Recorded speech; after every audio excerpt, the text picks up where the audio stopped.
Hi everyone, thank you for joining the webinar today. I think we're just going to wait just a little bit, just to let a couple people back filter through into the meeting. So just a few minutes before we get started. But yeah, thank you for joining.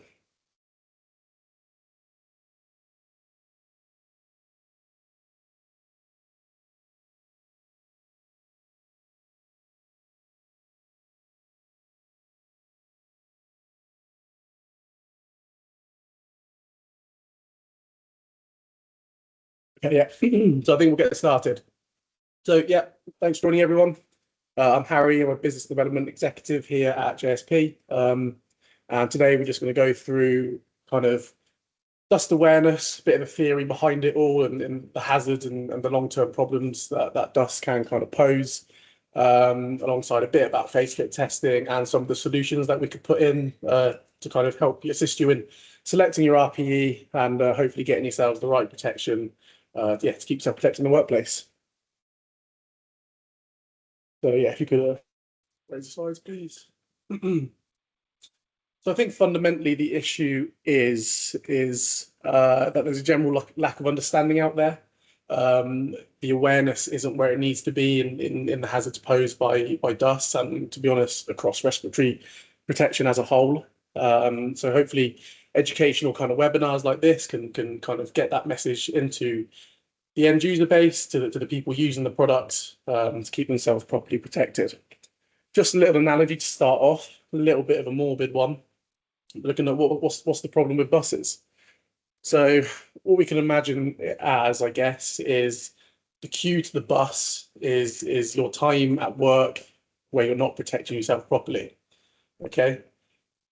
As you progress through life, the queue gets shorter and shorter until eventually you get onto the bus where it carries you off on your way, whether that's diagnosis or unfortunately worse. And the concerning figure behind this all is that enough to fill kind of 4 double-decker buses, 332 people per month die from work-related respiratory diseases. So just gives you an idea about how many people are, still probably historically didn't protect themselves and are feeling the effect now. Because I think something that we really need to emphasize here is that the latency period for these diseases is very long. You know, you're not going to be feeling this next week. You're not going to be feeling it the week after, in a month, even in a year's time. You're going to be feeling this in 20, 30 years when you're looking to potentially retire and enjoy that retirement. And unfortunately, you get that silicosis or COPD diagnosis that can kind of have an impact on that. So it gives you a nice visual there of kind of the amount of people that this does affect. The next couple slides, just going to go over through kind of the 2021 statistics versus the 2024 statistics, see where we were versus where we are now. I mean, what you can see in the corner here is that 12,000 deaths per year are linked to lung disease deaths per year are linked to past exposures of work, with 17,000 new cases of breathing or lung problems, which have caused or made worse by work. And what I find interesting about this pie chart is the percentage of this that is related to asbestos. You know, asbestos-related lung cancers and also mesothelioma, taking up kind of 40% of that pie chart.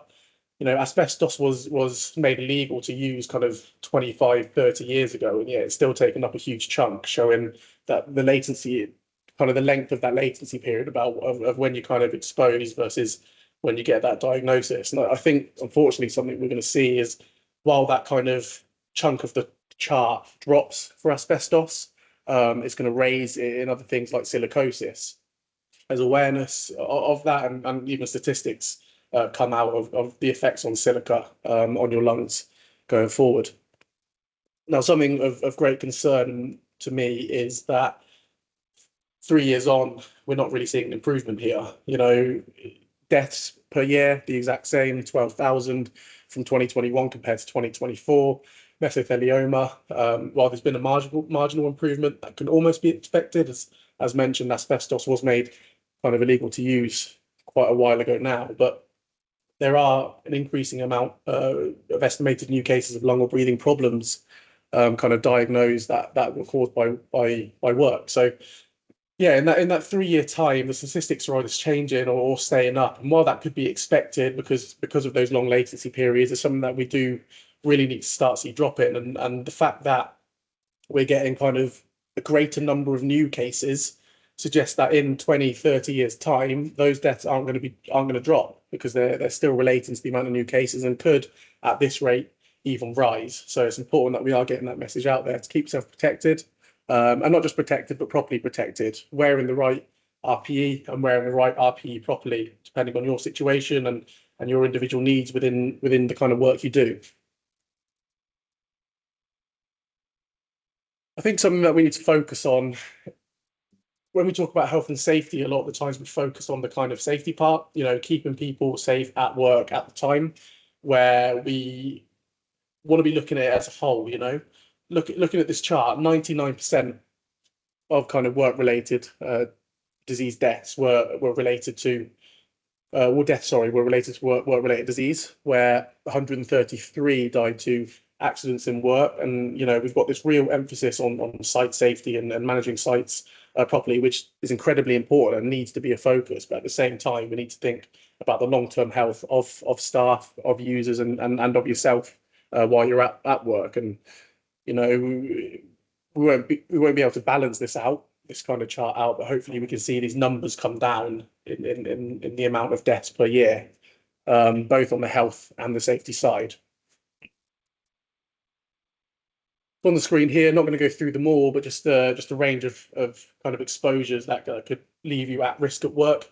Obviously, most of these relate to particles, solvents can kind of fall in that kind of gas and vapor kind of bracket, but I think silica dust at the top there is the one we really want to be focused on. I think that's the one that most people in construction in particular will be really experiencing at work and poses kind of a large risk. It's found in lots of stones, both naturally made and man-made, and leaves it at risk. Our respiratory manager Darren has personal experience with just gypsum dust in his time in the army and the effect that had on his body at the time. So a range of exposures there that all need to be protected against, and the type of protection can really depend on the work. Asbestos, for example, would have much more stringent kind of protection against it than something else, in the sense of what needs to be specified, what needs to be worn, and the importance of wearing things properly, which obviously is the case across all of these listed and against a wider range of hazards as well.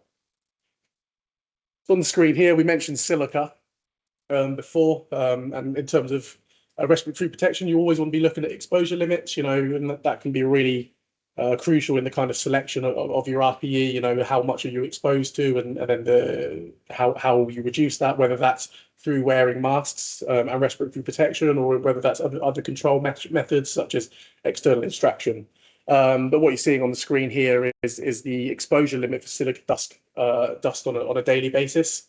And it's scary how little you actually need to, breathe in daily before it starts damaging your health. And just comparing it to that 1p coin there shows the scale of how little you need to be breathing in.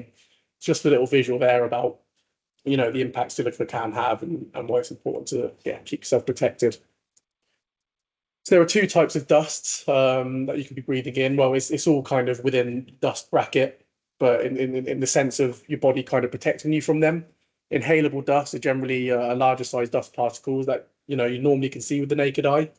The thing with this type of dust is your body has natural defenses that can kind of protect against it, whether that's nose hairs, the cilia in your throat, just coughing, and things like that. It will still have an impact, but your body can naturally defend against it. Where respiratory dust, smaller particles, not visible to the naked eye, you need to look at it through a microscope.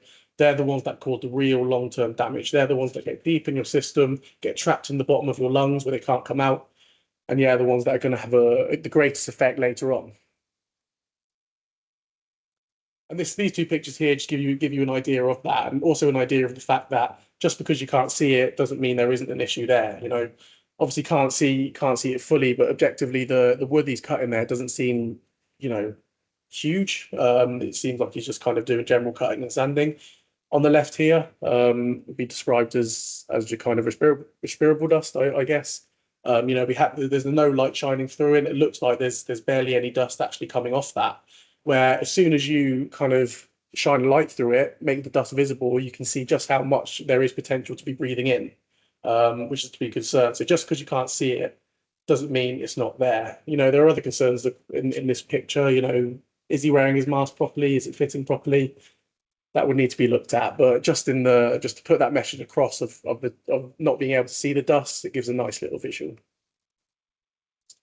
And the effects, I think most people here would expect the effects on the left as the kind of long-term hazard, lung cancer, silicosis, COPD, and asthma, but also it has an effect elsewhere in the body, whether it could be bladder cancer or damage to the reproductive system, the impacts it has on your hearts, or nervous system disorders. So while I guess the main effects, the ones that people really focus on, would come along these effects on the left here, just remember that it can impact your body the other way. Darren, as mentioned, our training manager, having his kind of being unable to pick up a tea after being in the factory for years and years. So just a little video of where silica is kind of cut from here and how it can get into your system and the impact it has.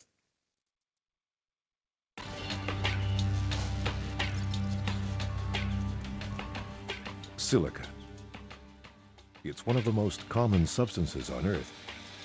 It can be found in materials like sand and rock, and building products like concrete and brick.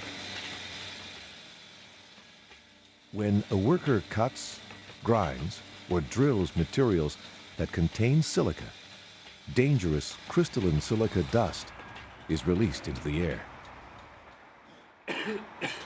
As the worker breathes, silica crystals flow into his mouth and nose and down the air passages deep into the lungs.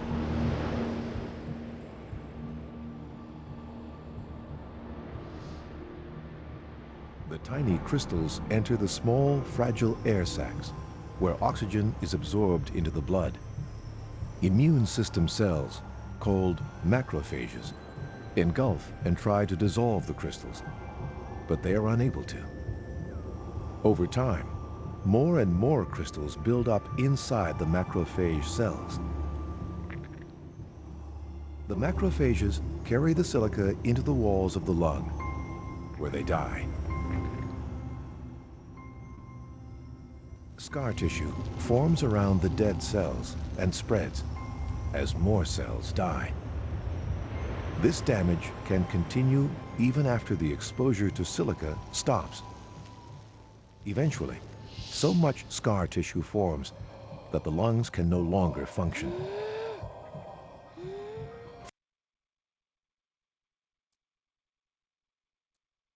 Again, apologies for the slightly morbid content starting this webinar off, but really wanted to just hammer home the message of the hazards that these dangerous dusts do kind of pose to you in the long term. But hopefully, on a more positive note, we can now go into a bit more about selecting the correct mask and kind of different factors within that that can kind of have an impact. So obviously everyone's different. Everyone has different face, size, shapes, features, scars, piercings, everything like that. And all of these have an impact on kind of the mask that will be suitable for them. Okay, something that is kind of central to respiratory protection as a whole, in that when you are selecting RPE, it should both be adequate and suitable. Adequate for the hazard to reduce the exposure to the level required, and suitable for the wearer, the task and environment, so that the RPE they're wearing doesn't kind of pose additional risks or have a greater impact on them. And to give an example, adequate, for example, if your hazard is just dust, then a mask with a P3 filter would be adequate. Then looking at it, suitable, does that mask fit the person's face? What type of dust is it? Is there something further to be looking into? Okay, so it needs to check off both of these factors, adequate and suitable for the task and the environment, for the hazard to reduce exposure, and for the task, environment, and the wearer. Now, another thing to really understand within RPE is tight-fitting versus loose-fitting masks, and this can have an impact because fundamentally, I think a key factor of these is beards. I think it's safe to say that beards are in trend at the minute, and people don't really want to shave them off, but it is important to be doing that if you are wearing a tight-fitting mask. So a tight-fitting mask will work through negative pressure. They're powered through your lungs. You're drawing the air in into the mask, you're drawing the air in through your lungs. But what this means is that an effective seal needs to be made around the face area. and anything getting in the way of that seal, if the mask isn't worn properly, if you've got a beard, that reduces the amount of protection the mask actually can offer, and it is quite significant. And within that as well, it does also require face fit testing, which I appreciate can be a bit of a cost and costly both in terms of financially and time. Um, but they are great masks, wearing a tight fitting mask properly with the correct filters will do the job and will keep you protected in work. A loose fitting mask, on the other hand, works with positive pressure. So it's effectively blowing enough clean air into the face area to ensure that nothing is kind of leaking into the sides. And it's filtering kind of wherever it is on some products, the filter may be on the head top, on other products, it could be on kind of a belt pack. So positives, kind of advantages and disadvantages to both, depending on the situation. So just generally, we're kind of focusing on particulates in this webinar, and for particulates, a P filter will be required to protect against these dusts and things. In UK workplaces, we do recommend P3. Obviously, that is very risk assessment dependent. There could be situations where P3 isn't actually required, but just a general rule of thumb, P3, 99.5% filtration efficiency is recommended.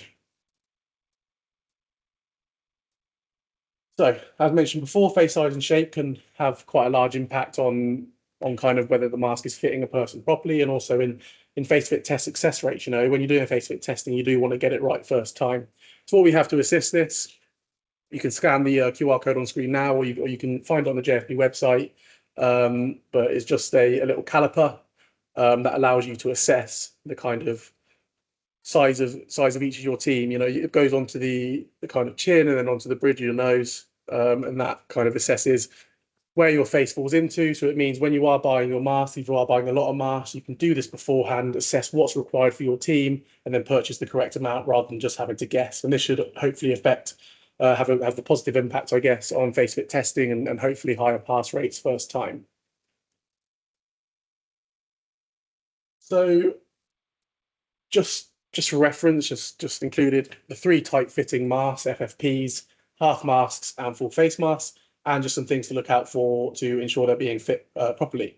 I think common you'll find across all of these are the straps. Are the straps in the correct place on an FFP? Is it kind of the straps that go around the back of your head and then around the back of your neck rather than ear loops? Is the nose bridge down on the FFPs? Is there anything kind of tangled? Is there anything kind of the wrong way or where it shouldn't be?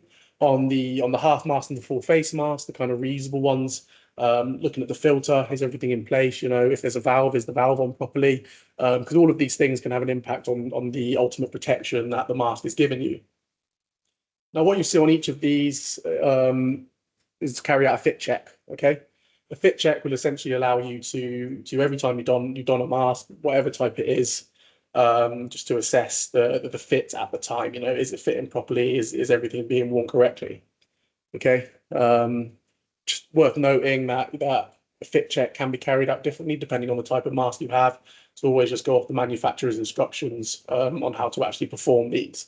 I'll show you how it kind of works on our masks. As we got our press to check, which is a type of technology that just allows for a nice, smooth, easy fit check, just to give you that confidence every time you put our masks on. And just a couple of examples here about masks not suitable for silica dust. Silica is a very, very fine particle. So you need to ensure that you are getting that kind of P3 protection. It's been studied that ear looped mask, even though it's got that kind of KN95 rating, which I appreciate isn't a UK rating, it's more related to the US, but even though it's got that KN95 rating, it isn't actually going to be protecting at work, because it's been studied that the ear loops aren't as an effective way as the kind of round the crown strap and round the back of the neck. And it's also worth noting here that person has a beard, which also has an impact on the kind of protection that the mask offered. And on the right here, surgical masks. I think a lot of you would have seen these masks during COVID. They wouldn't be protecting you against silica. They're more protecting you against or providing protection for other people rather than yourself. But they wouldn't do a job against silica or other types of dust. I mean, even when you're wearing them, you can see the gaps all over them where things can kind of escape into.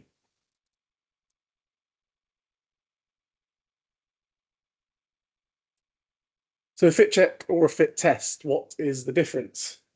We'll go into a bit more detail about fit testing, but a fit test essentially confirms the seal of a tight-fitting mask to the individual's face. In the UK, this is actual legal requirement to be fit tested by a competent person. And I believe in many parts of Europe, it's kind of following suit as well, this kind of legislation coming in surrounding fit testing. Now, competency can be an interesting one because you don't actually need to be accredited to be competent, but you do need to be able to demonstrate that you are competent. So understanding the theory behind it all and understanding how to deliver a face fit test as they should be done. And as part of this is things like pre-qualified questions. You shouldn't have eaten before the test. You shouldn't have smoked before the test, for example. So these are all things that a competent fit tester would know, and that is backed by law and legislation. A fit check, on the other hand, is something you do when you've confirmed the seal of the mask to your face. Once you've confirmed that you've got a fit test pass, that the mask is good for you as an individual. A fit check just means every time, you put that mask on, you can recheck the fit. On our mask, the bridge should collapse. You shouldn't be hearing anything come around the sides and all that sort of stuff. And that means you've got a good fit every time you put it on. I believe the next slide here just shows how kind of fit check would work on a JSP mask using our press to check technology. So you use your palms to close off the airways. Take a big breath in. Just close off the airways there. Big breath in. And as I said, it should be collapsing down to your nose. You shouldn't be hearing anything kind of be leaking in. You shouldn't be getting dry eyes because there's anything leaking in general. Okay. Now there's two types of kind of fit tests related to tight fitting masks. Obviously, as discussed, the FFPs, the half mask and the full face masks, and all of these not suitable for beards, just to reiterate that point. So a qualitative fit test would, I guess, be considered more subjective, but on a cost basis is far cheaper and I think probably far more accessible for people to deliver themselves. Essentially, the way it works is the person being fit tested will have their things like their sensitivity assessed. They'll then put the hood on with their mask, and Bittrex or saccharin, the bitter or sweet solution, will be fed into the mask. And at the point the person tastes it, or hopefully don't, but when they taste it, they put their hand up to notify the instructor that they have tasted the hazard or the Bittrex, which means the mask wasn't a good fit. Now, while it's objective, essentially what Bittrex is an under the sink product to stop kids from drinking things that they shouldn't be under the sink, or if you were someone that bit your nails when you were a child and your parents made you wear that horrible nail varnish, that's also Bittrex. So it's safe and digestible, but it does have quite a strong taste. So if someone was able to lie through that, I'd be quite impressed. It would be a challenge, and that kind of removes a bit of the subjectivity, in my opinion. Now, something to note that a qualitative test is only available for half masks and disposable FFPs. It wouldn't be suitable to be used on a kind of full face mask such as our Force 10 that you see on the screen here. For something like this, and you can also do the kind of half masks and the FFPs, you need to look at a quantitative test using something like a Porter count or an APC, ambient particle counter. You can see one just in the background here. So what a quantitative test would do is give you a numerical value of how well that mask is fitting, known as a fit factor. So it takes out that subjectivity, and it just puts you in a genuine value of how well that's fitting. You can see on the screen here some of the kind of pre-qualifying things before the test, just like the qualitative, you can't eat, drink, or smoke kind of prior to the test, and both tests can consist of 7 exercises designed to stress the seal, and those exercises are there to kind of mimic the movements you do in a general workplace, because you're not just going to be standing still, you will be moving about, moving your head up and down, moving your body. So it just does, it's there to stress the seal, and under stress, checking how good the fit is. And as mentioned, it is available across the full range of masks, tight fitting. So I've banged on about beards and how you can't have beards for our tight fitting masks, or just tight fitting masks in general. Just wanted to go into the kind of HSE definition, I guess, of what clean shaven is considered. And that's would need to be considered both during your fit test and also every time you wear your mask. You should be shaving within 8 hours of starting your shift. So if you had uh, an 8 o'clock shift start, then you should be shaving 12 o'clock at the earliest, or probably ideally in the morning before. And that applies, yeah, to all times. So just the HSE definition of what clean shaven can be. Obviously, this was worked out because everyone has got kind of different rates of growing their beard, depending on the person. So yeah, it's just kind of given a defined number, I guess. So why is it actually important that you are shaving? Does it actually make a difference? Yes, it does. What you see on the picture on the left here, I think these are great pictures to really visualize why these dusts and other hazards will slip through. These take the path of least resistance. It will go through any cracks or gaps in the mask. You can see the size here of silica compared to a strand of human hair, and how that single hair on a beard will create a gap big enough for silica to leak through. On the picture on the right here, there's a kind of a range of hazards there. The arrowed ones kind of relate to a dust particle. A dust part, with the bigger one being the one that I guess would be visible to the naked eye, the one that would be able to protect with your body's natural defenses, and the smaller one there that your body wouldn't be able to keep out naturally, and then the kind of size of them compared to the strand of hair on the right, along with a range of other things, grains of pollen, coronavirus, they all slip through if the mask isn't being worn properly, and if the mask, and yeah, you're not clean shaven. This video gives a really nice test of this. This is not actually a quantitative test, but kind of mimics one using a port count machine, and just shows the kind of fit factor result for different lengths of beard. Starting off with a full beard here.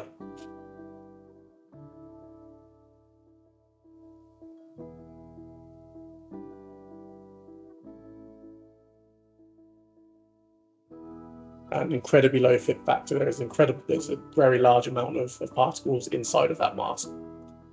Now stubble, which still isn't suitable.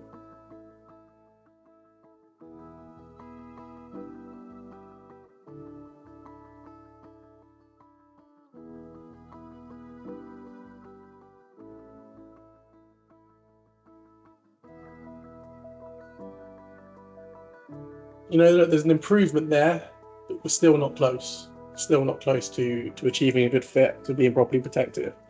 And finally, clean shaven. We'll see the impact this has through the quartz cap machine on the fit factor.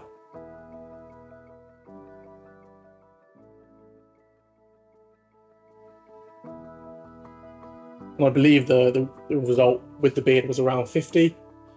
Now completely shaven down, we've gone up to 4,000. It shows how much of a difference is actually being made by being clean shaven within that 8 hour period. Okay, so it's incredibly important, not just for your fit test, not just for actually making, getting that certificate saying that it's fitting well, but also in the long term, every time you put on that mask, it is essential to be clean shaven on the tight fit inside. And just a little note on compatibility, because this can actually have an effect on fit testing. So here at JSP, we designed all of our products kind of around each other to be compatible with each other, to not have an impact on each other. So that means each piece of PPE you're wearing is working in unison to keep you protected. When you're doing your fit test, you need to be wearing your PPE. As if you do a fit test with just the mask and you put on PPE that impacts the kind of fit of that, then it will have an impact. So here at JSP, as we're kind of fully compatible, this can lead to higher or more successful fit test pass rates. As you know, that the PP you're wearing won't have an impact on the other items. Now, just to finish off, what we're going to do is just go through some of the solutions we can put in place. And this can be applied kind of across the market as well. So starting with FFPs, they absolutely do the job. An FFP3 mask will deliver 99.5% kind of filtration efficiency. But there are considerations with them. It's essential with these that your fit is good alongside the others, but eventually, because they are disposable, you should be throwing away after an 8 hour shift. So you could get to a point where you're rolling through boxes and boxes and boxes and boxes of these. And even though they're cheaper in the short run, eventually that cost can kind of keep extending out as you're buying box on box on box. Okay, so maybe at that point, a reusable option may need to be looked at. And our first reusable option is our Foresight half mask. So made of a nice thermoplastic rubber, so it molds quite well to the face. On the screen here as well, we're putting all the kind of EN standards related to each of the masks. So Foresight, for example, half mask would relate to EN 143. But yeah, the Foresight, incredibly comfortable mask, and is kind of compatible with our full pressure check range of filters. Obviously, here we're focusing on the kind of P filters, the dust filters. But yeah, every time you put on this mask, you get that patented pressure check technology to confirm the fit. As mentioned, designed around other JSP products. For example, our Vista Shield has the nose bridge, and our goggles has the nose bridge designed around the Foresight. Okay. Benefits to this, you're spreading your cost out over time. You know, rather than having to throw your filters away after every use, you kind of get potentially up to 28 days from opening. Now, that 28 days can drop depending on kind of the exposure, I guess. You know, if you're in a hazard zone for that is 7 days, like 5 days a week, that is just getting dust pumped and pumped and pumped into it. There's a good chance it would be less, and it could be more like a working week or even less if the dust really was that kind of intense. Where we recommend that kind of 28 day life as best practice. The biggest killer of filters is moisture.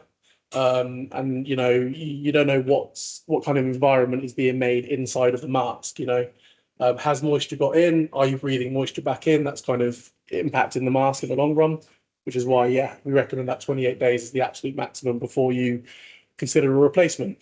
Other things to consider is that you should be able to breathe normally through the filters or fairly normally.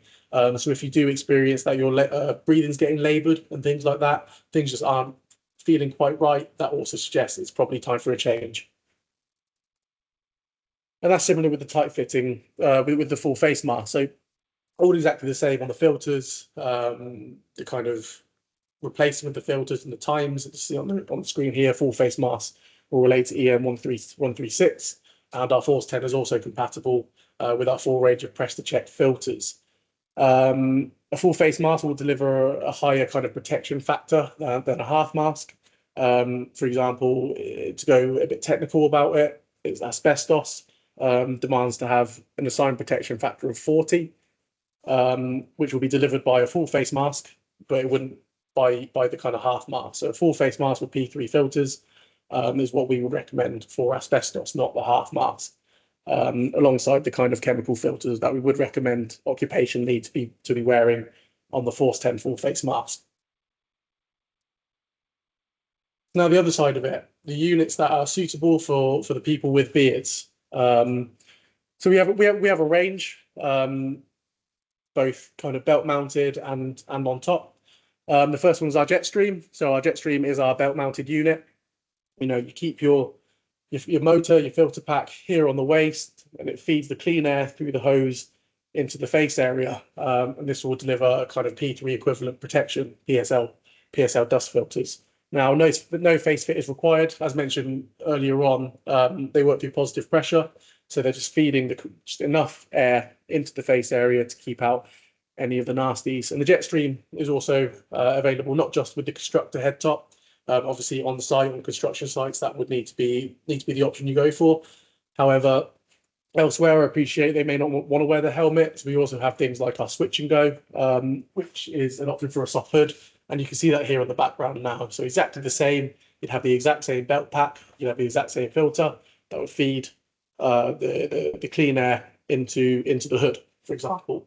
And again, on the Jetstream, we have the kind of dust only version and also the A2 PSL version available, which would cover against organic vapors and chemicals alongside the particulates as well. So if you needed a combination, if there were, you were spraying, for example, you may need to consider the kind of the gas version. But of course, any assistance you need with RPE selection and just advice on filters, please feel free to email in to our sales or technical teams, call in, and we'll be happy to help out.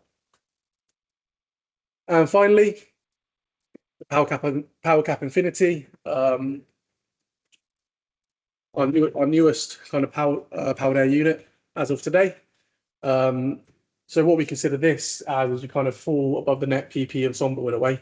You've got your EM397 helmet, you've got your TH3 rated filters, so that exceeds the kind of TH2 filters offered by the Jetstream. You have your B rated impact visor, and also you can attach ear defenders on as an optional. So it really covers that full range of above the neck PPE protection. Okay, we've tried to make the unit as modular as possible. We do appreciate that powered air units are far more expensive than you kind of tight fitting respirators. However, you are kind of spreading your cost out over time. But each element of this will be able to easily be taken off. The filters, for example, can just come off. And also just getting off the full visor and things like that. Face seal, which is machine washable. What this means that if something was to go wrong, like the product was dropped and something was to be damaged, rather than having to look at a whole new unit, you just need to replace that kind of element, which also has kind of environmental positives as well, because you're not wasting kind of lots of plastic, and you're not wasting the device in general. So just nice and modular, easy to switch out, and provide you that full above the neck PP protection. Something to note with the Infinity is that it is a particle only device. So it's incredibly efficient in the particle protection, but wouldn't be able to kind of protect against your gases and vapors and that sort of thing. Okay, so that's kind of coming to the end of the webinar now. Just a reminder of our Ask JSP service, which is kind of an AI-powered service that can get you quick questions, quick answers to any kind of safety or PP related questions that you may have. Of course, also very welcome to call in, email into us to kind of confirm the knowledge that is on there. Yeah, thanks for joining, everyone. Was there any questions before please feel free to just put them in the chat, and hopefully we can do what we can to answer any of them. If you thought of any questions after this webinar as well, you're very welcome to email into, say, our sales or technical team. I think we're just going to put them in the chat shortly, if I'm not wrong. But yeah, feel free to fire some questions my way.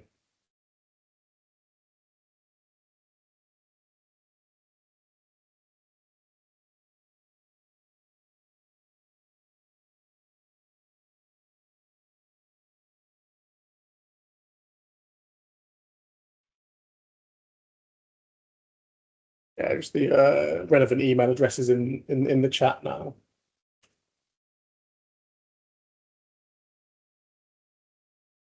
Nothing come through at the minute. That means hopefully I've answered most of it, which is nice. Okay. Yeah. No. Well, if there's no questions, yeah, absolutely. I think we'll finish off there. Thanks for joining, as I mentioned, and yeah, please feel free to use any of these emails or contacts that my colleague has just put in the chat. And yeah, we'll be absolutely happy to help. Cheers for joining, and hope you have a good rest of your day.